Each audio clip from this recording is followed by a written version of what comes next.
Peggy 18. C'est-à-dire que c'est un fait scientifique, quand vous êtes dans un bar, un restaurant, une salle de sport, vous contaminez plus que quand vous êtes au travail. Excusez-moi. Alors attendez, il va falloir le redire. Vous perdiez l'habitude de me couper à chaque fois que je m'exprime, monsieur sur la Toussaint. science. Vous êtes déjà en train de me couper. Sur la vous ne science. me couperez pas quand je m'exprime. Ce n'est pas vrai. Ce que vous dites n'est pas vrai. Vous avez des chiffres?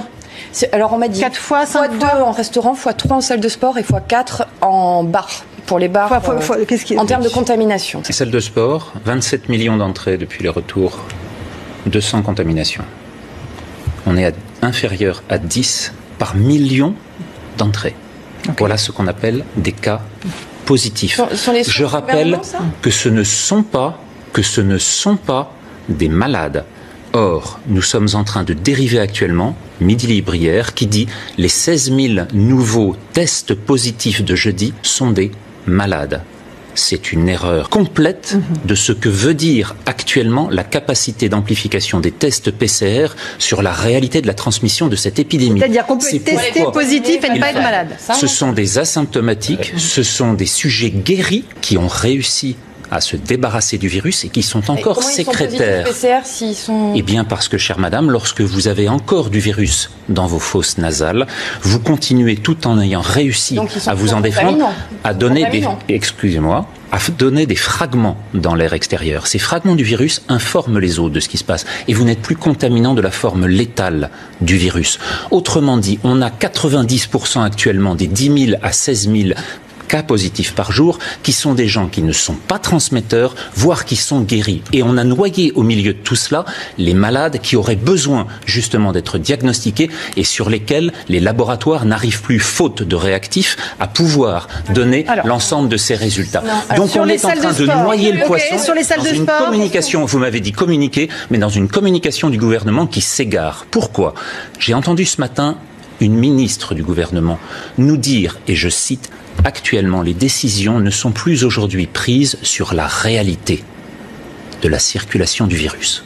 Écoutez-la, sur Europe 1 à 8h18. Alors, on va refaire. Les bars et les restaurants sont les mêmes valeurs sur lesquelles on trouve une transmission de ces éléments viraux qui ne sont pas dans la phase létale que je vous ai montré tout à l'heure, qui ne sont pas des transmetteurs graves, et c'est cette confusion qui amène à l'incompréhension totale de la part des Françaises et des Français qui ne savent plus de quoi on parle. Si on parle de mort, on sait que cette épidémie n'est pas en train d'augmenter. Si on parle de réanimation, on voit les choses qui augmentent de façon 10 à 20 fois moins importante qu'en mars. Si on parle de cas positifs, alors à ce moment-là, vous êtes en train de nous expliquer qu'une maladie sans malade est en train d'augmenter de façon exponentielle parce qu'on va chercher dans les narines de toutes les Françaises et de tous les Français des fragments viraux qui ne sont plus du tout des éléments de la contamination. Alors, les décisions ne sont pas prises sur la base du nombre de contaminés. Je ne parlerai pas de malades puisque vous avez... Il me semble que si en ce moment. Non, il me semble que si. Ce n'est pas du tout les chiffres qui ont été avancés, c'était sur la base des réanimations. Ça, c'est très clair. Donc, ça a été expliqué plusieurs fois par le gouvernement. Sur la base des cas les positifs. Chiffres que vous évoquez. Ce sont ceux de Santé publique France. Une question, monsieur Toussaint. Les chiffres que vous évoquez, quelles sont leurs sources? Est-ce que ce sont les mêmes que ceux du Haut Conseil scientifique?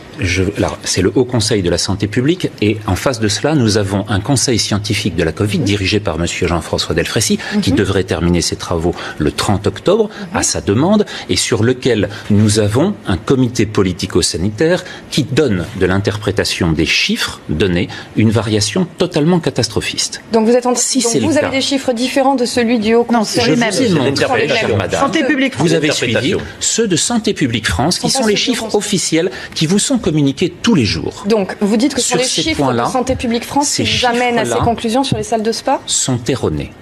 Les interprétations sont erronées. Les chiffres sont les bons, il faut savoir les lire, il faut savoir les comprendre, il faut savoir les remettre à plat et ensuite faire une stratégie cohérente qui ne soit pas celle sur lesquelles on rêve ces fantasmes de deuxième vague et d'explosion du système de soins. Ce sont eux qui conseillent le gouvernement, vous savez. Il me semble qu'ayant travaillé pendant 10 ans avec eux, je puisse avoir un certain recul sur ces données. C'est celle que je vous donne. Les chiffres sont donnés, ce sont les mêmes que je vous montre tout à l'heure. Donc l'interprétation est différente.